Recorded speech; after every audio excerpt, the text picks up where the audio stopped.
നമ്മൾ വീണ്ടും പോകുന്നത് പാലക്കാടേക്കാണ്. നെല്ലിയാമ്പതി ചുരത്തിൽ KSRTCയുടെ പ്രിയദർശിനി ബസ് മറിഞ്ഞു സ്ത്രീ മരിച്ചു. ജയന്തിയാണ് മരിച്ചത്. അപകടത്തിൽ പരിക്കേറ്റ 2 പേരുടെ നില അതീവ ഗുരുതരമാണ്.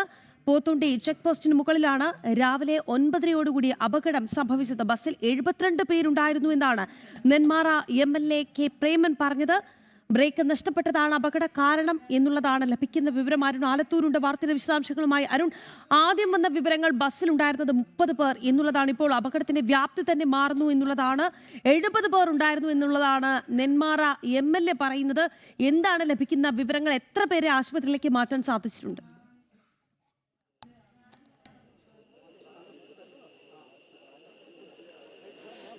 ഇന്ന് രാവിലെ 9:30 നെല്ലിയാമ്പതി ചുരം പാതയിൽ അപകടം സംഭവിക്കുന്നത്. 72 പേരാണ് വാഹനത്തിലുണ്ടായിരുന്നത് എന്നുള്ളത് തന്നെയാണ് ഇപ്പോൾ സ്ഥിരീകരിച്ച റിപ്പോർട്ട് നമുക്ക് ലഭിക്കുന്നത്. ഈ ചുരം പാതയിൽ നമുക്ക് തൊട്ട് അടുത്തായിട്ട് ഈ ബസ് അപകടത്തിൽപ്പെട്ട് കിടക്കുന്നത് കാണാൻ സാധിക്കും.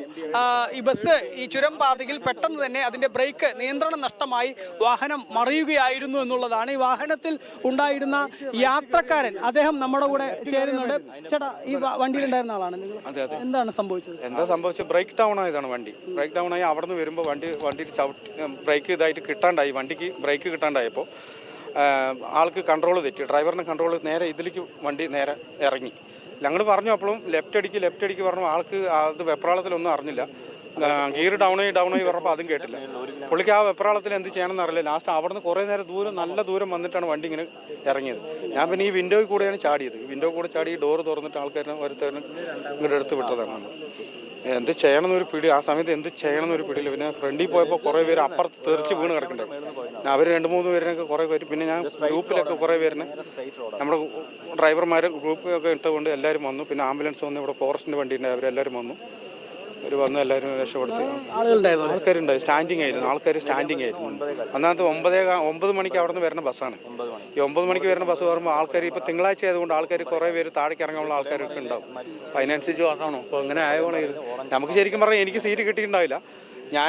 എനിക്ക് വേറെ ഒരു ചെക്കൻ സീറ്റ് തന്നാണ്. അപ്പോൾ ഞാൻ സീറ്റിലിരുന്നു. ഇല്ലെങ്കിൽ ഞാൻ നിൽക്കുകയായിരുന്നില്ല. ഞാൻ നിൽക്കുകയാണെങ്കിൽ ഞാനിപ്പോൾ എല്ലാം മൊത്തത്തിൽ പോയാൽ എനിക്ക് സീറ്റ് കിട്ടിയപ്പോൾ ഞാൻ ഈ സീറ്റിലിരുന്നു. ഈ ജയന്തി പറഞ്ഞ അവർ മരിച്ചത് എങ്ങനെ പുറത്തേക്ക് വീണാണ്? പുറത്തേക്ക് ഞാൻ ഫ്രണ്ടിലായിരുന്നില്ലേ. ഒന്ന് വീണപ്പോൾ മറ്റേ മരത്തിൻ്റെ ഇതിൽ പോയി വണ്ടി ഇറങ്ങിയില്ലേ. വണ്ടീൻ്റെ ഫ്രണ്ടിൽ പോയി ജാമായില്ലേ. എന്താ പറഞ്ഞാൽ അവർ മറ്റേ ഫ്രണ്ടിൽ സീറ്റിലായിരുന്നു. ഫ്രണ്ട് സൈഡ് ഡ്രൈവർ സീറ്റിൻ്റെ തൊട്ടടുത്ത സീറ്റിലായിരുന്നു ഇവരിരുന്നത്. സാധാരണ സർവീസ് നടത്തുന്ന ഇതാണല്ലോ. അപ്പോൾ എപ്പോഴും നല്ല രീതിയിൽ യാത്ര ചെയ്യുന്നൊരു വഴി തന്നെയല്ലേ? എപ്പോഴും നല്ല രീതിക്ക് യാത്ര ചെയ്യണ ഇത് തന്നെയാണ്. പക്ഷെ ഇതിപ്പോൾ ഇങ്ങനെ സംഭവിച്ചത് ഇത് ഒന്നാമത് വണ്ടീൻ്റെ കുഴപ്പമാണോ ഇനി ഡ്രൈവറിൻ്റെ കുഴപ്പമാണോ എന്ന് നമുക്കൊന്നും പറയാൻ പറ്റില്ല. ഇതെന്താ ചെയ്യണമെന്ന് ഒരു പിടിയില്ല. ഒന്നില്ലെങ്കിൽ വണ്ടീൻ്റെ KSRTCൻ്റെ ഇത് പ്രശ്നം ഇതായിരിക്കും.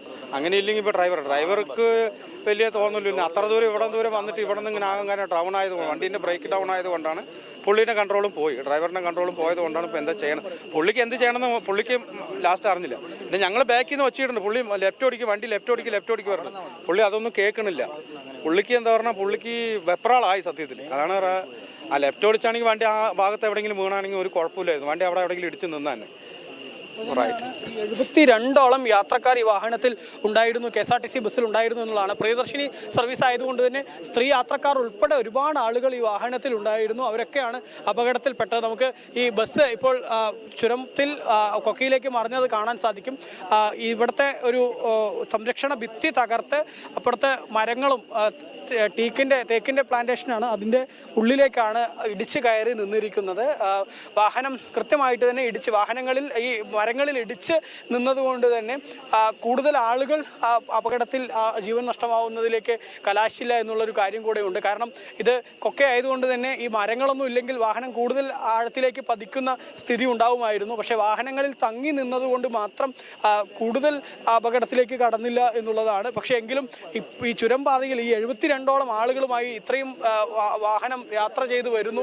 അതിനിടയ്ക്കാണെങ്കിൽ ഈ വാഹനത്തിന് നിയന്ത്രണം ബ്രേക്ക് ഡൗൺ ആയി അത് നഷ്ടമാവുന്നു ഡ്രൈവർക്ക് പൂർണ്ണമായിട്ടും. ഇതിൽ ഈ യാത്രക്കാരൻ പറഞ്ഞത് വെച്ചാണെങ്കിൽ എന്താണ് സംഭവിച്ചത്, ഈ വാഹനത്തിൻ്റെ ഏതെങ്കിലും കലപ്പഴക്കവും മറ്റും ഒക്കെയാണ് ഇതിലേക്ക് വഴിവെച്ചത്, അല്ലെങ്കിൽ ബ്രേക്ക് ഡൗൺ ആയപ്പോൾ എന്താണ് സംഭവിച്ചത് എന്നുള്ള സംബന്ധിച്ച കാര്യങ്ങളിലേക്ക് കൂടുതൽ അന്വേഷണം നടത്തേണ്ടതായിട്ടുണ്ട്. വാഹനം ഏതായാലും അതിൻ്റെ വിവിധ ഭാഗങ്ങളൊക്കെ പൂർണ്ണമായിട്ടും തകർന്ന നിലയിലാണ് നമുക്കിപ്പോൾ ഇവിടെ കാണാൻ സാധിക്കുന്നത്. ഈ 9:30 അപകടം നടന്നു. തൊട്ട് പിന്നാലെ തന്നെ നാട്ടുകാരുടെയും പോലീസിൻ്റെയും ഫയർഫോഴ്സിൻ്റെയും ഒക്കെ നേതൃത്വത്തിലാണ് രക്ഷാപ്രവർത്തനം നടത്തിയത്. വിവിധ ആംബുലൻസുകളിലായി ആളുകളെ നെന്മാറയിലെ സർക്കാർ ആശുപത്രിയിലേക്ക് അതുപോലെ തന്നെ സ്വകാര്യ ആശുപത്രിയിലേക്കൊക്കെ ആളുകളെ പ്രവേശിപ്പിച്ചിട്ടുണ്ട്. അതിൽ ചിലരുടെ നില ഗുരുതരമാണ്. അവരെ പാലക്കാട് ജില്ലാ ആശുപത്രിയിലേക്ക് മാറ്റിയിട്ടുണ്ട്. മറ്റ് ആളുകളെ സംബന്ധിച്ചിടത്തോളം അവർക്ക് നിസ്സാര പരിക്കുകളെ ഉള്ളൂ എന്നുള്ളതാണ് പറയുന്നത്. ഏതായാലും ചികിത്സയ്ക്ക് വേണ്ട സൗകര്യങ്ങളും മറ്റുമൊക്കെ ഒരുക്കിയിട്ടുണ്ട് എന്നുള്ളത് തന്നെയാണ് ബന്ധപ്പെട്ട അധികൃതർ, സ്ഥലം MLA ഉൾപ്പെടെയുള്ള ആളുകൾ സ്ഥലത്തെത്തിയിട്ടുണ്ട്. അവരൊക്കെ പറഞ്ഞിട്ടുള്ളത് അത്തരത്തിൽ നെല്ലിയാമ്പതി ചുരം പാതയിൽ മഴയും കൂടെ പെയ്യുന്ന ഒരു സാഹചര്യമുണ്ട്. മഴയത്ത് വാഹനത്തിന് ബ്രേക്ക് നഷ്ടമായി, പിന്നീട് അത് കൺട്രോൾ എങ്ങനെ നഷ്ടപ്പെട്ടു എന്നുള്ളതൊക്കെ ഇനി കൂടുതൽ ഇതിൽ അന്വേഷണം നടത്തേണ്ടതായിട്ടുണ്ട്. എപ്പോഴും സർവീസ് നടത്തുന്നതാണ്. ഇന്നിപ്പോൾ തിങ്കളാഴ്ച ആയതുകൊണ്ട് തിങ്കളാഴ്ച ദിവസത്തേക്ക് കൂടുതൽ ആളുകൾ ഈ വാഹനത്തിൽ യാത്ര ചെയ്യുന്നതിനായിട്ടുണ്ടായിരുന്നു. 72ഓളം ആളുകൾ ഈ വാഹനത്തിൽ യാത്ര ചെയ്യുന്നുണ്ടായിരുന്നു എന്ന് പറയുന്നത് പ്രിയദർശിനി സർവീസ് ആയതുകൊണ്ടും സ്ത്രീകൾക്ക് ഉൾപ്പെടെ സൗജന്യ യാത്ര ആയതുകൊണ്ടൊക്കെ ആളുകൾ ധാരാളം ഉണ്ടായിരുന്നു. കൂടാതെ തന്നെ തിങ്കളാഴ്ചയാണ് ഈ നെല്ലിയാമ്പതിയിൽ നിന്ന് ബസ് സർവീസ് പറയുന്നത് എപ്പോഴുമില്ല, ചില സമയങ്ങളിൽ മാത്രമേ ഉള്ളൂ. അതുകൊണ്ട് തന്നെ പരമാവധി ആളുകൾ എന്തോ ആവശ്യത്തിനും നെല്ലിയാമ്പതി മേഖലയിൽ നിന്നൊക്കെ അവർ വരിക നെന്മാറ നഗരത്തിലേക്കാണ്. നെന്മാറ നഗരത്തെയാണ് ഇവർ ആശ്രയിക്കാറുള്ളത്. അതുകൊണ്ട് തന്നെ ഈ ബസ്സിൽ യാത്ര ചെയ്ത് താഴത്തേക്ക് നെന്മാറയിലേക്ക് എത്തുക എന്നുള്ളതായിരിക്കണം ഈ ആളുകൾ ഉദ്ദേശിച്ചിരുന്നത്. ചുരം പാതയിലാണെങ്കിൽ വിനോദസഞ്ചാരികൾക്ക് നിയന്ത്രണം ഏർപ്പെടുത്തിയിട്ടുണ്ട്. കഴിഞ്ഞ കുറച്ച് ദിവസമായിട്ട് മഴ ശക്തമായി പെയ്യുന്ന ഒരു സാഹചര്യം ഉള്ളതുകൊണ്ട് തന്നെ ഈ ചുരം പാതയിൽ നിയന്ത്രണവും മറ്റുമൊക്കെ ഉണ്ട്. അതിനിടയ്ക്കാണ് ഇങ്ങനെ ഒരു അപകടം ഉണ്ടായിരിക്കുന്നത്. ഏതായാലും ഒരുപാട് ആളുകൾ ഇവിടേക്ക് ഇപ്പോഴും ഒഴുകിയെത്തുന്നു. ആളുകൾ ഈ അപകടം അറിഞ്ഞും കണ്ടും കേട്ടും അറിഞ്ഞൊക്കെ ഇങ്ങോട്ടേക്ക് എത്തുന്ന ഒരു സ്ഥിതി കൂടി ഉണ്ടായിട്ടുണ്ട്. ഏതായാലും ബന്ധപ്പെട്ട അധികാരികളൊക്കെ ഈ സ്ഥലത്തേക്ക് എത്തിയിട്ടുണ്ട്. ഈ KSRTC ബസ്സിന്റെ ഒരു കണ്ടക്ടർ ആയിട്ടുള്ള വ്യക്തി കൂടെ ചേരുന്നുണ്ട്. നമുക്കൊന്ന് ചോദിക്കാം, എന്താണ് ചേട്ടാ സംഭവിച്ചത്? അതായത് ബ്രേക്ക് നഷ്ടമായതാണ്. ബ്രേക്ക് നഷ്ടമായതാ, ബ്രേക്ക് ഫെയിലിയർ. എവിടെ നിന്നാണ് ബ്രേക്ക് നഷ്ടമായത്? കുറച്ച് മുകളിലായിട്ട് കൺട്രോൾ ചെയ്യാൻ ഞാൻ ബാക്കിലായിരുന്നു. ഫ്രണ്ടിലേക്ക് വരുമ്പോഴേക്കും സംഭവിച്ചു കഴിഞ്ഞു. ബ്രേക്ക് ഫെയിലിയർ പറഞ്ഞ ഡ്രൈവർ പറഞ്ഞ ബഹളം വെക്കാൻ തുടങ്ങി. സ്ത്രീകളാണ് ഫ്രണ്ടിൽ, അവർ ബഹളം വെക്കാൻ തുടങ്ങി. അതിനിടയിൽ ഞങ്ങൾ മുന്നിക്ക് ഞാൻ എങ്ങനെയെങ്കിലും ഒരാൾ സപ്പോർട്ടിന് ഉണ്ടെങ്കിൽ എങ്ങനെയെങ്കിലും എന്തെങ്കിലും ചെയ്യാമല്ലോ പറഞ്ഞ ബേസിലാണ് ഞാൻ ഗിയർ ഡൗൺ ചെയ്യുന്നൊക്കെ പറഞ്ഞാൽ അതൊന്നും അങ്ങോട്ട് കേൾക്കണില്ല. അത്രയും ബഹളമായിരുന്നു. അതിനിടയിൽ ഞാൻ അവിടുന്ന് കടക്കുമ്പോഴേക്കും വണ്ടി കുത്തിക്കഴിഞ്ഞു.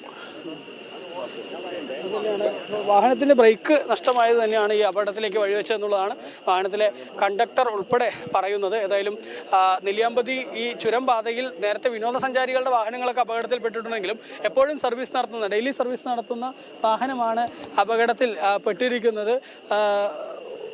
ഒരു നിലച്ചിരിക്കാതുണ്ടായ അപകടമാണ്. പരമാവധി ആളുകൾക്ക് ചികിത്സയ്ക്ക് മറ്റു വേണ്ട സംവിധാനങ്ങൾ ചെയ്തു തോന്നുന്നില്ല. ആദ്യം ഞാൻ തന്നെ വന്ന് അവിടെ ഹോസ്പിറ്റലിൽ പോയിരുന്നു. 42 പേരെ അവിടെ അഡ്മിറ്റ് ചെയ്തിട്ടുണ്ട്. 6 പേരെ ഡിസ്ട്രിക്ട് ഹോസ്പിറ്റലിലേക്ക് അയച്ചിട്ടുണ്ട്. അവിടെ നിന്ന് തന്നെ മിനിസ്റ്റർ വിളിച്ച് നേരെ അവിടുത്തെ ഹോസ്പിറ്റൽ സൂപ്രണ്ടിനെ ഏൽപ്പിച്ച് സംസാരിച്ച് വേണ്ടത് കൊടുക്കാൻ വേണ്ടി പറഞ്ഞിട്ടുണ്ട്. ജില്ലാ ആശുപത്രിക്ക് മന്ത്രി നേരിട്ട് വിളിച്ചിട്ട് അവിടെ ട്രീറ്റ്മെൻറ്റിന് സൗകര്യം ഉണ്ടാക്കി കൊടുക്കാൻ വേണ്ടി. പിന്നെ ഈ മരിച്ചതിന് ധനസഹായം ചെയ്യാൻ അതും മുഖ്യമന്ത്രിയോട് മെസ്സേജ് കൊടുത്തിട്ടുണ്ട്. അതുതന്നെയാണ് എല്ലാ തരത്തിൽ ആശുപത്രി സൗകര്യങ്ങളൊക്കെ ഒരുക്കിയിട്ടുണ്ട്. ഈ ഉടൻ തന്നെ ഈ മരിച്ച സ്ത്രീക്ക് സഹായം നൽകുന്നതിന് വേണ്ട നടപടികളൊക്കെ ഉണ്ടാവും എന്നുള്ളതാണ് കോൺഗ്രസിന്റെ DCC പ്രസിഡന്റാണ് ഇപ്പോൾ സംസാരിച്ചത്. ഒരുപാട് ആളുകൾ രാഷ്ട്രീയ രംഗത്തുള്ള ആളുകളാണെങ്കിൽ MLAയും അതുപോലെ തന്നെ ജനപ്രതിനിധികളും ഒക്കെ ഇവിടേക്ക് എത്തിക്കൊണ്ടിരിക്കുന്ന ഒരു സാഹചര്യമാണ്. ഏതായാലും നെല്ലിയാമ്പതി ചുരം പാതയിൽ മുൻപ് ഞാൻ നേരത്തെ പറഞ്ഞ പോലെ വിനോദസഞ്ചാരികളുടെ വാഹനങ്ങളൊക്കെ പലതവണ അപകടത്തിൽപ്പെട്ടിട്ടുണ്ട്. പക്ഷേ ഈ KSRTC ബസ് അപകടത്തിൽപ്പെട്ട് ഇത്രയും വലിയൊരു അപകടം അടുത്തിടെ ഉണ്ടായിട്ടില്ല എന്നുള്ളത് തന്നെയാണ്. അതുകൊണ്ട് തന്നെ വലിയ ഞെട്ടൽ തന്നെയാണ് ഇവിടെ ഉളവാക്കിയിരിക്കുന്നത്. ഒരു വ്യക്തിക്ക് ജീവൻ നഷ്ടമായി എന്നുള്ള വളരെ ദുഃഖകരമായിട്ടുള്ള കാര്യമുണ്ട്. അതുകൂടാതെ 72ഓളം യാത്രക്കാരുണ്ടായിരുന്നു. അതിൽ പല ആളുകൾക്കും പരിക്കേറ്റിട്ടുണ്ട്. പരിക്കേറ്റ ആളുകൾക്ക് വേണ്ട ചികിത്സയൊക്കെ ഉറപ്പാക്കുമെന്നുള്ളതാണ് ബന്ധപ്പെട്ട അധികൃതർ ഉറപ്പ് നൽകുന്നത്. ശരി അരുൺ, എന്തായാലും നെല്ലിയാമ്പതിയിലാണ് ബസ് കൊക്കയിലേക്ക് മറിഞ്ഞ് ഒരു മരണം സംഭവിച്ചിരിക്കുന്നത്. ബസ്സിൽ 72 യാത്രക്കാരുണ്ടായിരുന്നു എന്നുള്ളതാണ് ലഭിക്കുന്ന വിവരങ്ങൾ വ്യക്തമാക്കുന്നത്. എന്തായാലും പ്രിയദർശന ബസ്സായിരുന്നതുകൊണ്ടും ഇന്ന് തിങ്കളാഴ്ചയായിരുന്നു, അതുകൊണ്ട് തന്നെ ഒരുപാട് യാത്രക്കാരുണ്ടായിരുന്നു. അപകടത്തിന്റെ വ്യാപ്തി വളരെ വലുതാണ്. അവരെ ആശുപത്രിയിലേക്ക് മാറ്റിയിട്ടുണ്ട്. അരുൺ ആലത്തൂരാണ് സ്ഥലത്തു നിന്നുള്ള വിശദാംശങ്ങൾ നൽകിയത്.